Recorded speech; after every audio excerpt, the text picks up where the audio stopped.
जामुनदोहर में वहाँ के जो प्रभावित और विस्थापित हैं वो चाह रहे थे कि उन्हें जब यहाँ से विस्थापित किया जा रहा है तो उन्हें कहाँ पर ज़मीन दिया जा रहा है बसने के लिए, वो जानना चाह रहे थे।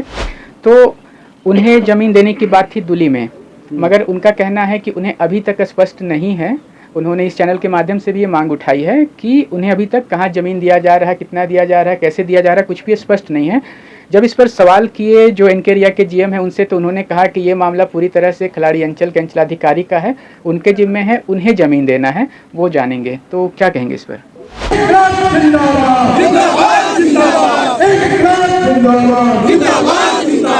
जोहार, नमस्कार। आज रैयतों का सब्र का बांध टूट गया और आज खिलाड़ी अंचल में वो एक दिवसीय धरना देने पर विवश हो गए। क्यों था ये धरना, इस पर हम आपको डिटेल से बताएंगे, मगर अभी अभी उन्होंने अपना ज्ञापन सौंपा है खिलाड़ी अंचल के अंचलाधिकारी प्रणव अंबस जी को, वो हमारे साथ हैं। सबसे पहले जोहार आपको। जोहार आपको भी। आज विश्रामपुर विस्थापित मोर्चा द्वारा एक दिवसीय धरना दिया गया। धरना के मुख्य बिंदु अत्यंत ही संवेदनशील और महत्वपूर्ण थे।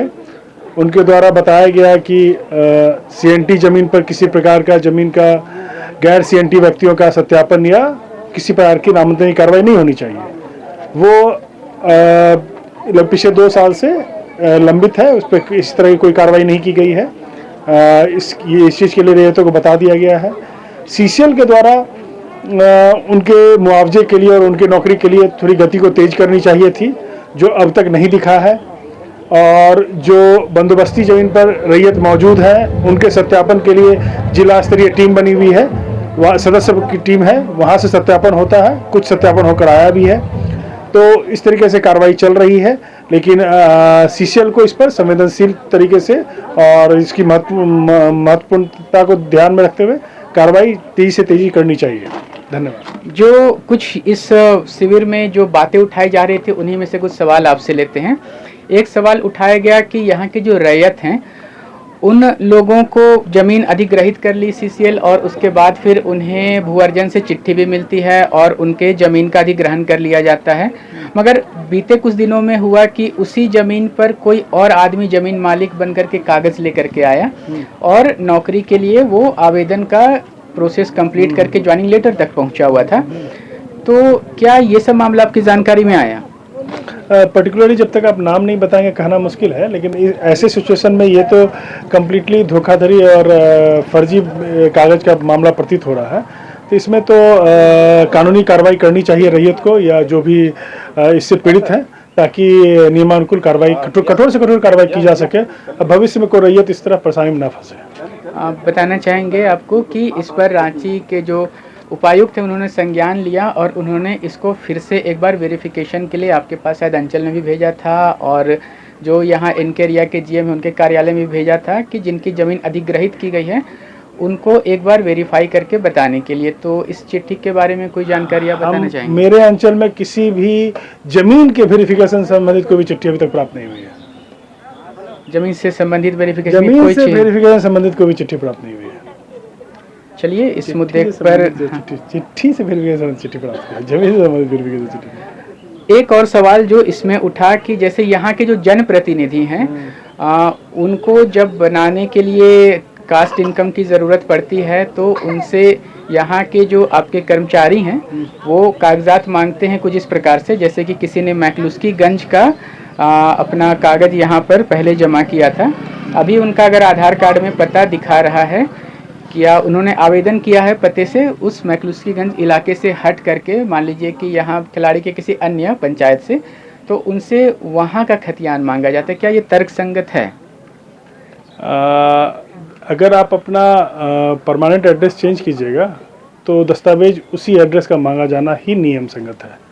लेकिन अगर आधार में अगर कॉरेस्पॉन्डेंस एड्रेस, लेकिन एक्चुअली जो ये बात आप और हम समझ रहे हैं, लेकिन ऑनलाइन जब प्रज्ञा केंद्र से अप्लाई होता है तो उसमें 2 कॉलम होता है, एक परमानेंट एड्रेस का, एक कॉरेस्पॉन्डेंस एड्रेस का।